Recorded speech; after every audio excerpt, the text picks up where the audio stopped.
This week on State Champs Michigan's High School Sports Show, tons of action from across the spring sports spectrum.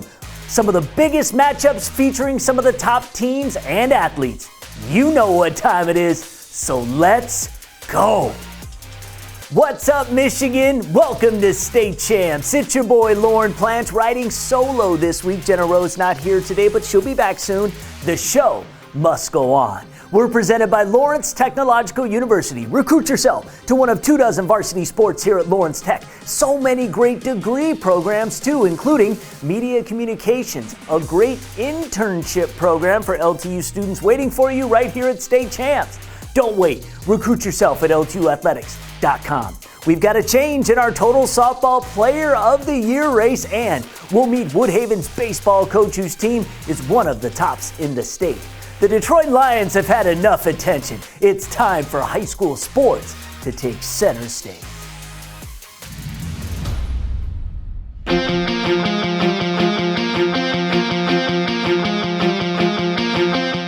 I'm Ryan Slocum in Bay City for a top 10 battle in Division II with second-ranked Essexville Garber at number 10, John Glenn. The Bobcats waste no time. Bottom of the first, 2 on for Troy Porter, who drives this one all the way to the fence in left center for a 2 RBI double. Matt Baer and Ethan Balmer both come home for a 2-0 lead after 1. The Dukes then get defensive in the second. Micah fires it down to second. Blaze Millar gets the throw down in time to tag Zach Fisher. That would end the inning.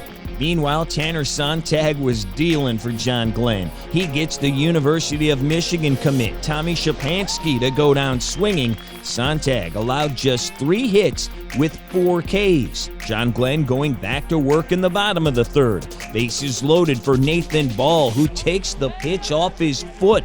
That brings in another for a 3-0 lead.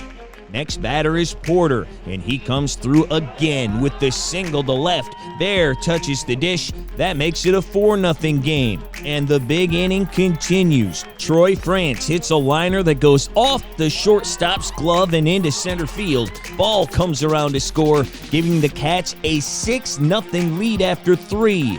And they continue to light up the scoreboard in the fourth. Porter again, this time with the RBI double to the other gap. The future SVSU Cardinal finished with 4 RBI on the day. The Cats were up 9-0 in the fifth when Ball walks with the bases loaded. That brings in Fisher to score the game-winning run. Bay City John Glenn wins 10-0. They'd also take the nightcap to improve to 11-0 on the season.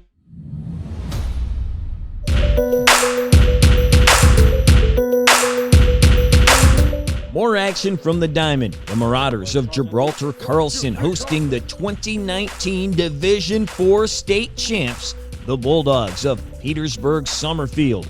Carlson coming off a walk-off win over Taylor on Monday, and the Bats were still hot in the first inning of this one. Zach Buck sends it to left for the base knock. Liam Ferguson scores. The Marauders led it 2-0 after the opening inning. John Tostowski on the bump for Carlson, and he freezes Bryce Kelb at the knees for the K.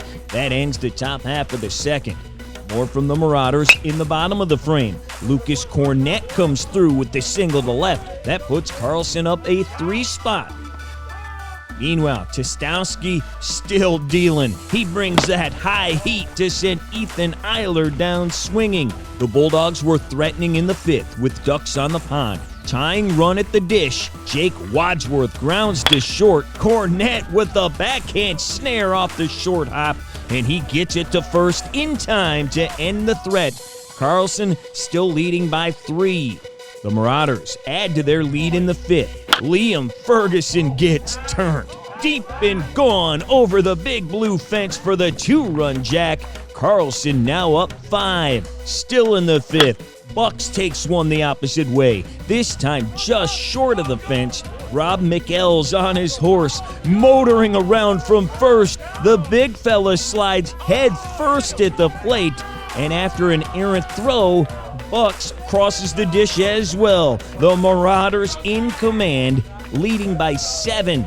Then it's the 9-hole hitter, Dylan Javer, getting in on the fun, poking one that drops in for the bloop single. That would score Ryan Hayes. After 5, it's Carlson up 9-0. Summerfield doesn't throw in the towel. In the 6th, Brock Olmstead sends it deep and off the wall in center for a double. That led to a 2-run inning. Bulldogs down, now 9-2. But the Marauders come right back at them in the 6th. Now up 10-2 with the bases juiced. Brent Willis singles to left. That scores a pair, and that would do it. Carlson wins 12-2 in 6 innings.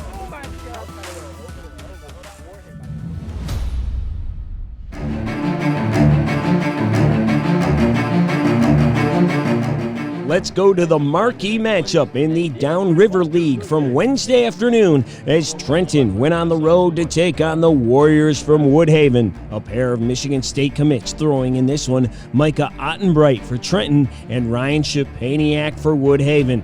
The Warriors came in ranked 2nd in Division I. They get it going in the 1st. Zach Phillips with the single. That would get Everybody Loves Raymond Perez over to 3rd. He would later score. Woodhaven up 1-0 after the opening inning. The future Spartan, Shapaniak, bringing the heat in this one. Connor Temple can't catch up to that one.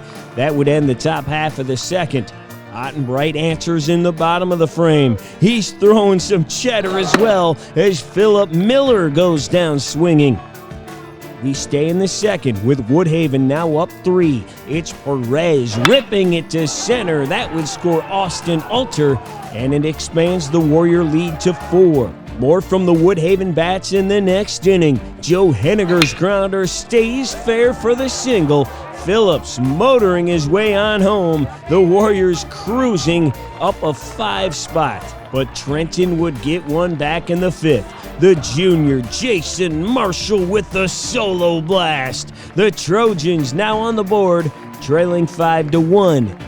The Warriors respond in the bottom of the frame. Henniger with the base hit to left. The ball gets through, and that gets Gavin Darnell home all the way around from first across the dish. Woodhaven back up 5 at 6-1 as we head to the 6th. They then had the bases juiced in the bottom of 6. Travis Forgash with the chopper that jumps over the glove and into right field. Drew Thorning and Alter touch home. They would add one more to go up 9-1. Plenty of run support for Shapaniak, who is nearly untouchable, going the distance, allowing 1 run, 2 hits, while striking out 15, as Woodhaven goes on to beat their rivals from Trenton 9-1, your final score. Feels great. You know, we knew we were going to have to come in here and be scrappy against a good, tough opponent in Trenton, and, you know, it's exactly what we did. We put the ball in play, and we did the job on defense. Good job, boys. Let's go. Good job, boys. Let's go. Any more? Let's go. Family on 3. 1, 2, 3. Family! Time now to go in the dugout, presented by the Michigan High School Baseball Coaches Association. This week, we profile another Downriver League coach in Corey Farner at Woodhaven, currently in his 7th season with the Warriors after coming over from Taylor Kennedy. They asked me to come over here, and I like, you know, obviously what they've been talking about doing, and our facilities have been second to none, and they've put a lot of support in athletics, and it's just a really good athletic department all the way around every sport. So I feel supported, and I feel like, you know, we could have did good things here, so that's why we came over. Plenty of accomplishments during his tenure at Woodhaven. Back in 2018, they won its first regional championship with a thrilling victory over Saline and would go on to the Division I state title game that season before falling to Grosse Pointe South. That 2018 group was special. They came together, they played for each other. You know, obviously we can coach as much as we want, but until they start playing for each other, you know, things are going to be okay. But that kind of upped, you know, the ante a little bit and took them to the next level, and they were able to kind of prove everybody wrong and went all the way to the state championship. The 2019 team, similar. We ended up losing to the Division I state champions in Portage Northern 2019 too. So we've been able to compete, and we've been doing some good things here. Woodhaven plays in the highly competitive Downriver League. Coach Farner talks about how you have to bring it each and every time you take the field. The coaching in the Downriver League is really good. They do the extra things for their kids in their school. They're well-coached teams, so they're not going to go out and make a ton of mistakes. So, in that sense, like, it's going to be competitive every single day. But, the talent, too, that comes through Downriver, it's not just the pitching. There's really good position players. It's a really tough league, top to bottom. And any given day, a team can jump on you and beat you. Currently, Woodhaven is ranked second in Division I, led by the Michigan State commit Ryan Szczepaniak. For Coach Farner, it's the kids that foster his love of coaching. I'm a teacher at heart, and coaching goes hand to hand with that. But I love the game of baseball, and I love giving them the guidance that that I had, and passing along the same lessons that I learned through my experience. Both the good things and the bad things that I had to endure, and give it to these kids and let them make their own decisions on how to live life. And hopefully, that's what we are making here: are better adults and better men.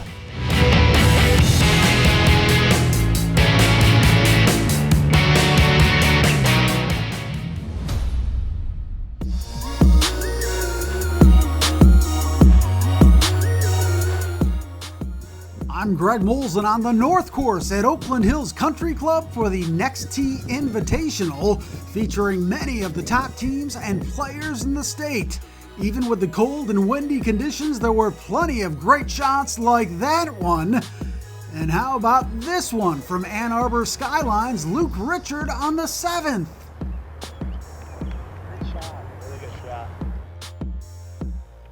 Moving to the first, check out Joe Murdoch from Forest Hill Central with the chip shot into the cup. On the leaderboard, Rochester Adams freshman Peter Roll was on top early at 2 under par through his first 7 holes until a double bogey on the second. He'd finished with a 78. Farmington's Brendan Klimas then spent some time with the lead. He was one of 7 players who finished in a tie for 7th place at 74. In the end, it came down to 4 seniors, starting with Scott Hanna from Detroit Country Day. Getting a 2-putt par on the 4th, he finished with a 1 over par 71. Colin O'Rourke from Birmingham Brother Rice had the solo lead with 3 holes to go until a bogey on the 15th, but he'd quickly turn it around, finishing with a couple of clutch par putts on his last 2 holes to finish with an even par 70. There were still 2 players 1 hole behind with a chance to catch or pass O'Rourke.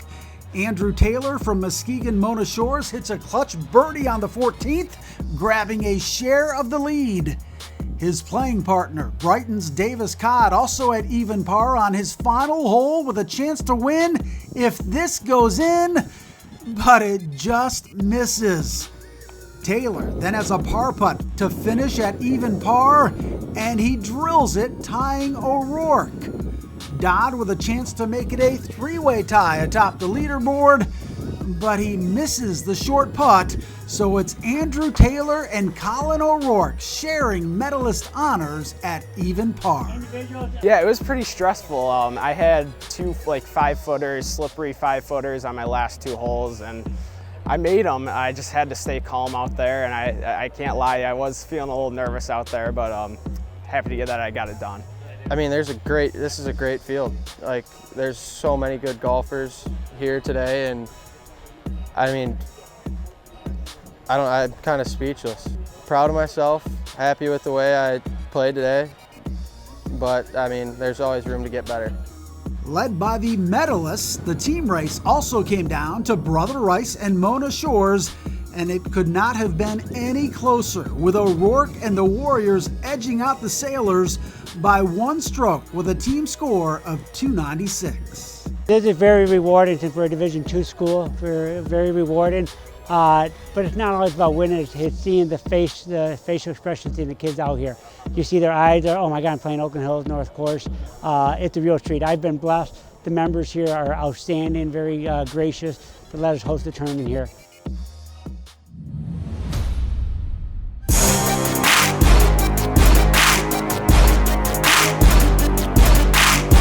I'm Kevin Scherzinski, and we go to Novi for a KLAA track meet. The Wildcats play host to division rivals, the Salem Rocks. Both boys and girls ready to keep their feet pumping in this 80-degree weather, and it features some of the best student athletes the state of Michigan has to offer.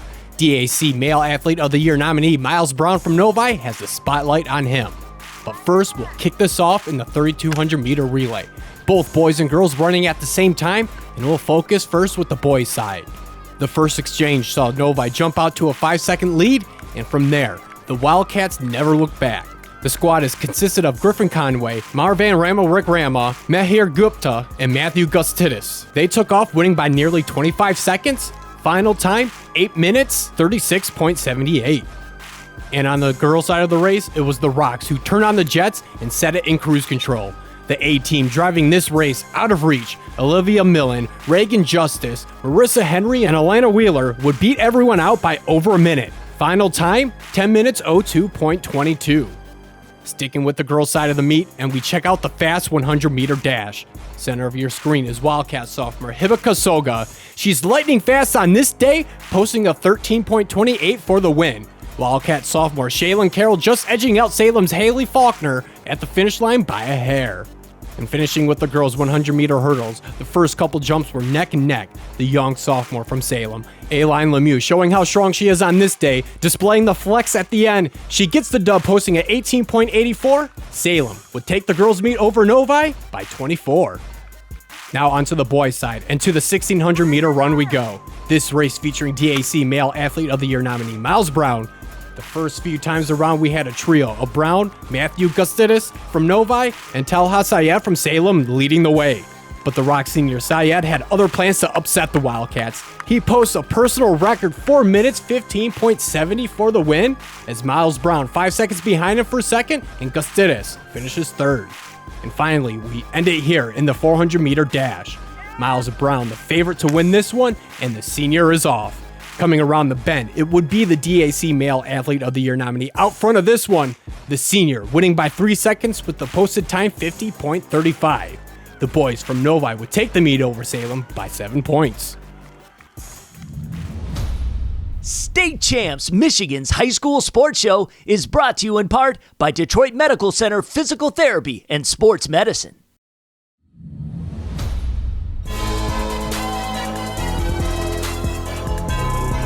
Hi, I'm Laura Ramus, and today on Game Changers, we're going to talk about PRP. What is it, and how do we use it to help heal sports injuries? Bone, tendon, ligament, and muscle injuries all heal in stages. And one of the most exciting things about sports medicine right now is regenerative medicine, naturally allowing the body to go through the healing process more efficiently and quickly. PRP, platelet-rich plasma, is a form of regenerative medicine that boosts the biological healing process. PRP is obtained from the athlete's own blood. After the sample is collected, it is centrifuged, spun in a container, and then the specific elements which are key to healing are extracted. PRP is then given to the athlete by injection into the injured area. Ultrasound is typically used to ensure precise application and placement of the PRP in the injured area. After PRP injection, the athlete avoids sport for a short period of time and attends physical therapy. This will help optimize healing. PRP has been shown to be helpful in the healing processes of patella tendonitis, Achilles tendonitis, tennis elbow, rotator cuff tears, ligament tears, and mild to moderate arthritis. One note of caution is the world and U.S. anti-doping agencies forbid the injection of PRP into muscles because of the possibility of growth hormone being a performance-enhancing agent. Now, there hasn't been any research that backs this, and so professional sports teams do allow injections into the muscle for tears. If you have a sports injury and want to see if PRP is right for you, contact the experts at DMC Physical Therapy and Sports Medicine. Do you have a sports injury, or are you just looking to take your game to the next level? Then go where the pros go. DMC Physical Therapy and Sports Medicine. For immediate care, call 313-910-9328 or visit dmc.org/gamechangers.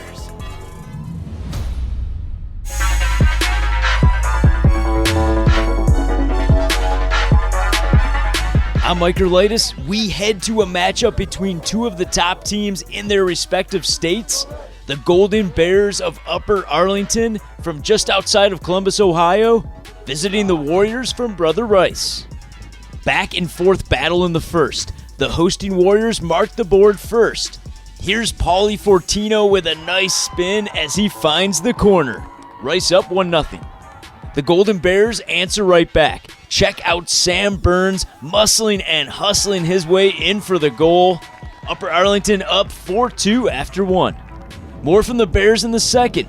Textbook triangle passing as Evan Lively does the honors, giving Upper Arlington a 6-2 lead. Later in the quarter, Rice now down 7-3, but that would quickly change. Great shot by Luke Wash. Warriors down 3 as we head to the half. In the third, Golden Bears would score 2 unanswered. Here's the second. Leo Kane puts this one home as Upper Arlington's lead increases to 9-4. Rice trying to chip away at the lead. Zach Rivers coming from behind the cage with a quick release, beating the goaltender. Golden Bears still leading 9-5 after 3. In the fourth, Rice would cut the deficit to 3. Great pass by Rivers and a great shot by Connor Borkowitz for the finish. As we wind down, Upper Arlington kept their composure and held their lead. Burns once again does his part, finding the open net. Nothing gold can stay except the Golden Bears as Upper Arlington tops Brother Rice by a final score of 11-7.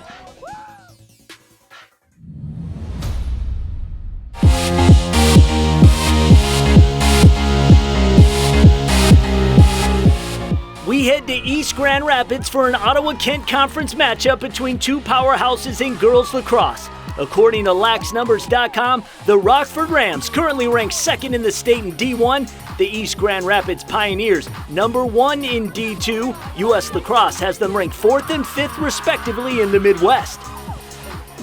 East Grand Rapids has won 6 out of the last 8 Division II state titles. First half, Pioneers on the attack. Lucy Kavanaugh coming around, spots Ella Gordievsky, who sends it downstairs to give the Pioneers a 2-1 lead. Rockford has won the last 7 Division I state titles, and they would swap leads here. Rams working it into the offensive zone. Chloe Holmes from behind the net, in front to Mackenzie Deliker for the goal. Rams up 3-2. Rockford 4-0 into this matchup, looking to extend their lead. Deliker on to Chloe Holmes. She circles out in front and powers it home. EGR 8-1 coming in. 2 minutes left in the first half, tied at 7. Eliana Lamange with the touch pass to Lizzie Lundeen for the goal. Pioneers now up 8-7. Lundeen with a team high 5. Coming out of the break, game tied at 8. The freshman Vivian Lamange blows by the defender, fires it in. That gave the Pioneers their first lead of the second half. EGR up by 1 here, but the Rams would answer back. Hope Duell passes it to a streaking Catherine Rodriguez for the goal. That knotted the game up at 10. Pioneers trying to break the tie, moving the ball quickly up the field. Eliana Lamange passes it to the junior Lundeen for the go-ahead goal. Pioneers led 12-11. Shortly after, it would be the Pioneers again. Vivian Lamange connects with her older sister Eliana for the goal. That put them up a deuce. But the Rams would gain back the momentum with a pair of goals of their own. Deliker over to Chloe Dunham. She rips it into the net. That tied it up at 13. That was Dunham's 4th of the game. 5 minutes left. Pioneers would capitalize on a miscue. Mary Menhe gets the turnover. It would be Eliana Lamange once again firing it into the cage for the go-ahead score, her second goal of the night, as East Grand Rapids goes on to beat their rivals from Rockford in a thriller, 14-13 the final.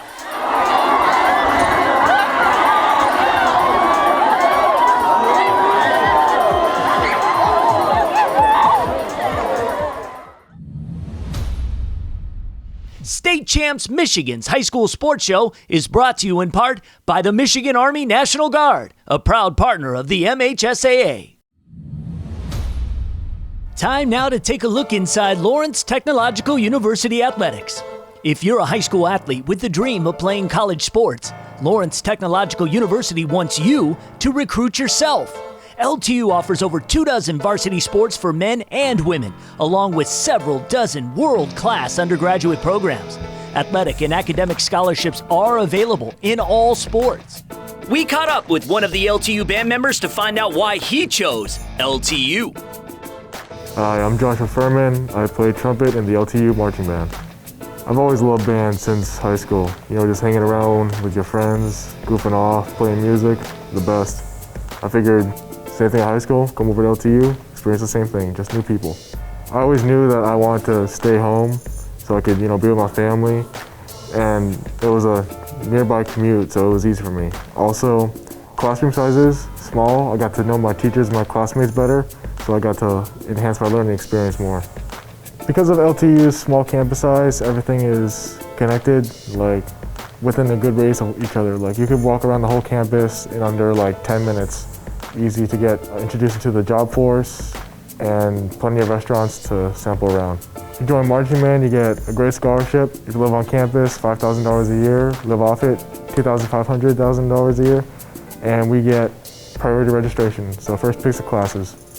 Online classes, they're a little more difficult, but we're still able to communicate well with our teachers and our fellow classmates to get the best learning experience possible. In-person classes are, in my opinion, way better because I get to meet with my classmates in person and get to build a relationship between classmates and teachers. Take your future into your hands. Visit LTUathletics.com and recruit yourself. Lawrence Tech, where Blue Devils dare.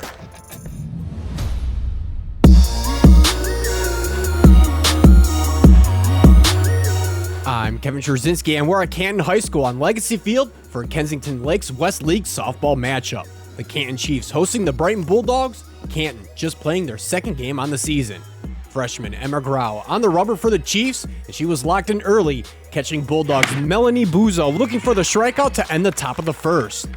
And Canton would get their bats rolling in the bottom of the second. Sydney Wolverton up with 2 runners on, and she gets the base hit to drop in center. Anna Halliday comes in to score from second. Chiefs up 1. Bases now loaded for Canton, and the Northwestern softball commit Kelsey Nader would deliver. She hits it right up the middle, allowing 2 runners to score, giving her the 2 RBI double, and Chiefs up by 3. And Canton stayed hot in the second. It's the freshman Ella Forner going deep out to left, and it's gone. The 3-run home run extends the Chiefs' lead to 6. Canton wasn't done with the inning yet. Anna Halliday with a runner on, hits a liner out to center, and it would fall in. Going past the center fielder, Faith Crampton hesitates rounding third, but she would score standing up, giving the Chiefs an 8-0 lead after the second. We jump to the top of the 5th. Emma Grau was dealing for the Chiefs, getting Caitlin Sharek to swing and miss for strike 3, third out. The Chiefs were looking to close the game out here in the 5th. It would be the junior Kelsey Nader again for the Chiefs, drives it to left, just out of reach of the Brighton's left fielder's glove. It's Nader's 3rd double and 3rd RBI on the day. And Emma Grau would help out her own cause in a big way, sending a shot way back, and it's gone. The 3-run blast gives the Chiefs the dominant 12-0 win over Brighton.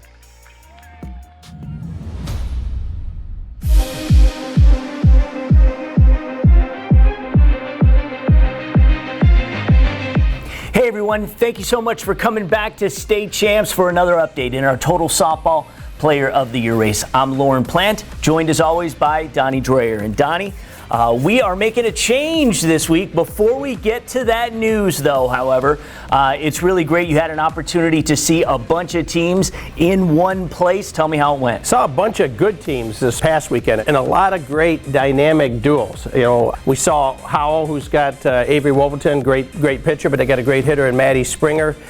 They did very well. Dakota's got the dynamic duel. Megan Nectarline and Bree Bumbelow, another team that did really good out there. And another team that's got, I would say, not only a dynamic duel, maybe they got 3 kids, and that's Heartland. Probably the most impressive team I've seen was Heartland. You know, they have Everett, they have Zampa, Robeson, 3 really good, and then they got a second pitcher that complements Everett with a girl named Kylie Swerko. So Heartland looked to me like maybe the team to beat out there. Again, it was just one weekend, but maybe a team to beat. And then also Mercy, who did very well, and they've got another dynamic duo of Maggie Murphy and Grace Nito. So a lot of great talent. It was fun to get out there and see teams compete against really good teams. All right. Well, speaking of Heartland, this is where our casualty comes in. But again, we want to stress that throughout the competition, especially this year, because we don't really have anything to measure from last high school season, is that players will drop off, but they will have opportunities to always play themselves back onto the list. So with reference to this week's top 10, Heartland's Rachel Everett, who we just alluded to, the fine pitcher who is having a great season, is coming out of our top 10 because you could no longer keep our new entrant off the list. Yeah, no way you could keep Avery Wolverton off of what she's done so far. But again, Rachel Everett, I watched her this weekend. She was fantastic. She was lights out. But Wolverton has, like a lot of kids, put up great numbers, both pitching and hitting. So we're seeing those big numbers. But what was really impressive to me is she shut down one of the best offensive teams in Allen Park. Probably maybe the best hitting team in the state, and she shut them out 9-0. It was just really impressive. So not only is she cranking out the numbers, but that's part of that big game performance that we talked about. She had a big game performance, and she deserves to be on this list, and now she is.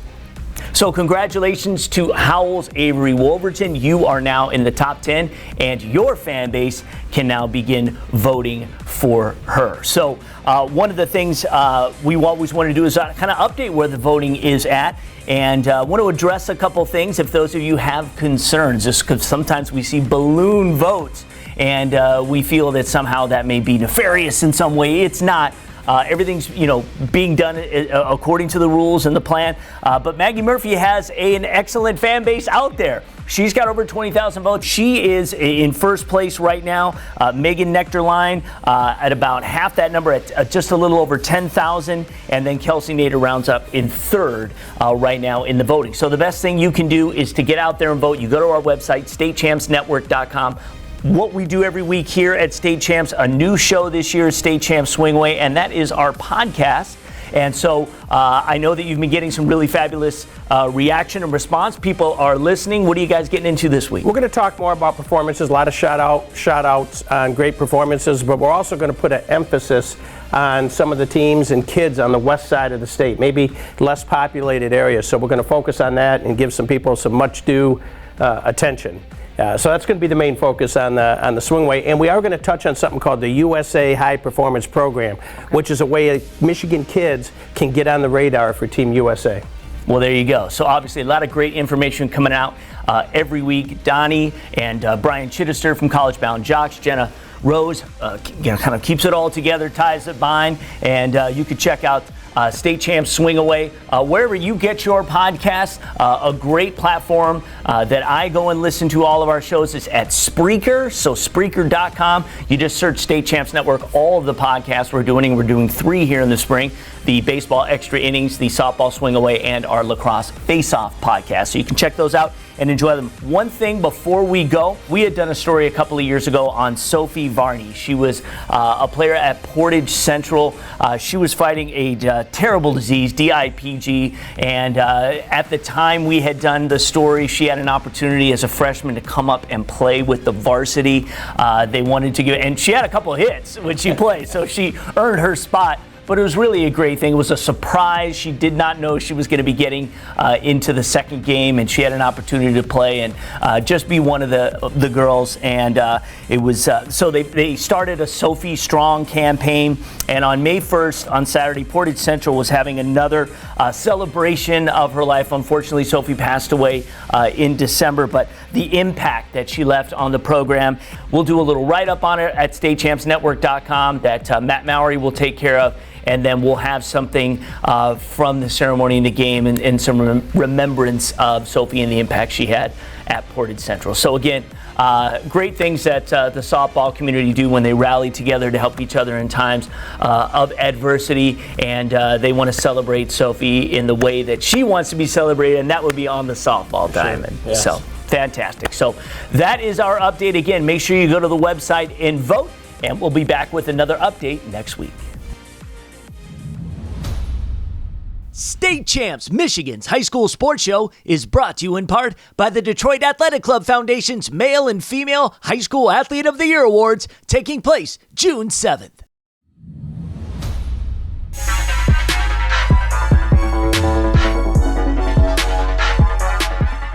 It was the top two teams in the Lakes Valley Conference, South Lyon East and White Lake Lakeland, completing a suspended game from Monday.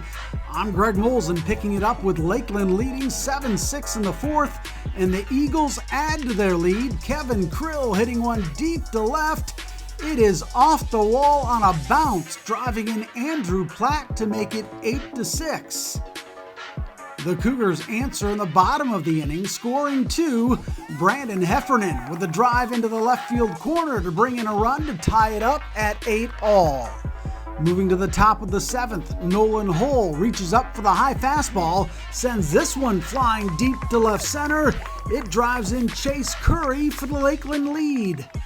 Hull will then score out an RBI single by Andrew Platt, putting the Eagles up 10-8 going to the bottom of the seventh. The Cougars then down to their final out, but with the bases loaded, Tyler Zischer hits the blooper to right. It drops in and brings in two runners to tie the game at 10-all, sending them into extra innings. Moving to the ninth, it's Lakeland looking to take the lead. Nolan Hull with the infield bouncer that the Cougars could not handle cleanly. Chase Curry trying to come home all the way from second for the go-ahead run, but he is not going to make it. The game remains tied into the 10th. That's when the Eagles do score. Tate Farquhar with the liner to center, just out of the reach of a diving Aiden Shipman. That brings Andrew Platt all the way around from first to score the go-ahead run, and the Eagles go ahead and score two more runs in the inning. Lakeland wins a wild one over South Lyon East, 13-10 in 10 innings.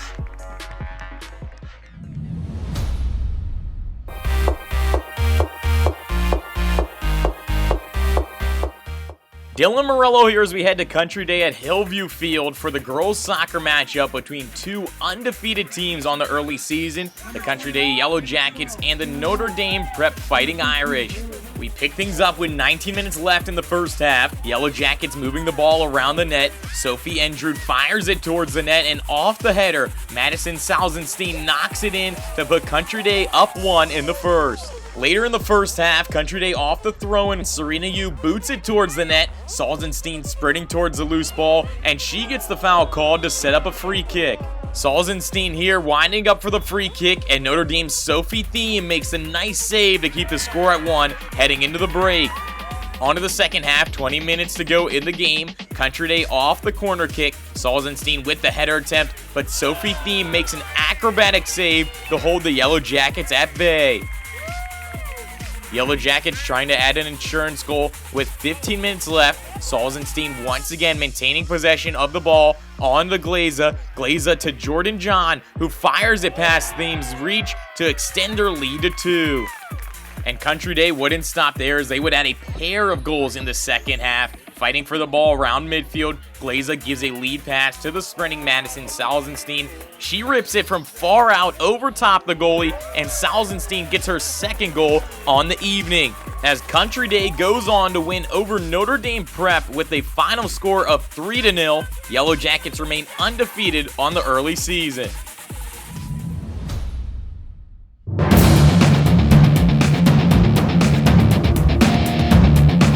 Play hard, play smart, play fast. Every single one of you have a great night, John. I'm Mike Erlitis. We head to Boys Lacrosse for a big matchup in the OAA as the Clarkston Wolves host the Highlanders of Rochester Adams. Highlanders already up 1-0. Clarkston now with possession, looking to even it up. Check out this fake and then the finish by Hayden Arnold. We are all tied up at 1. Adams would come right back. Mitchell Bowery with a nice spin as he finds the corner of the net. We're all tied up after 1 at 2 apiece. The second quarter would belong to Clarkston. Harold Skinner with a great pass to Hayden Arnold, who once again finds the back of the cage for another Wolves goal. Clarkston again on the offense, and again it's Arnold. His third of 5 total goals on the night. Wolves looking good, up 8-2 as we head to the break. We take you to the final minute of the third. Take a look at this concentration by Evan McClory as he handles the pass in traffic and tops it off with the goal. Wolves with a commanding 11-2 lead after 3. Adams looking to claw their way back. Maverick Falconer does his part as he puts it in. Highlanders cutting the deficit, but still down 8. The Wolves tightening their grip as we wind down. McClory closes this one out, his 4th on the night, as Clarkston tops Adams in impressive fashion with a final score of 14-5.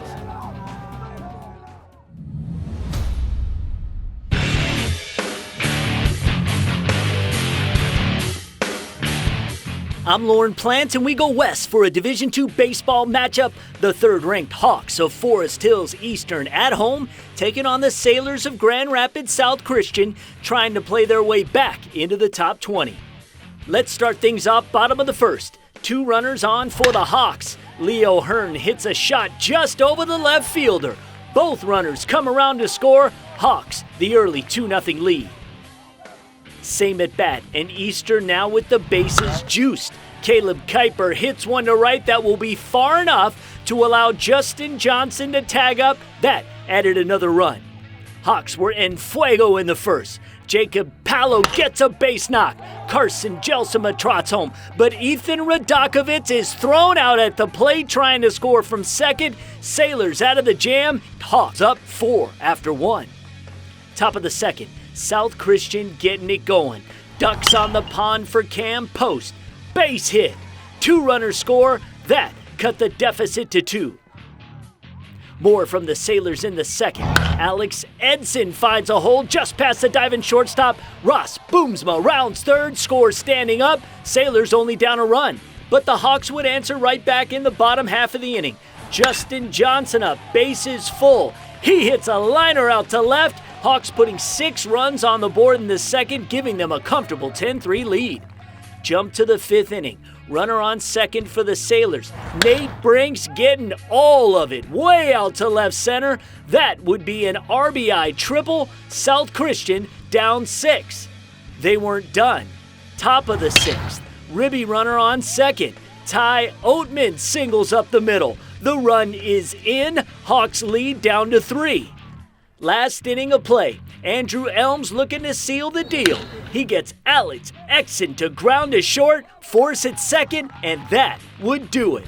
Forest Hills Eastern stays hot as they win 10-7. State Champs Michigan's High School Sports Show is brought to you in part by the Michigan High School Athletic Association.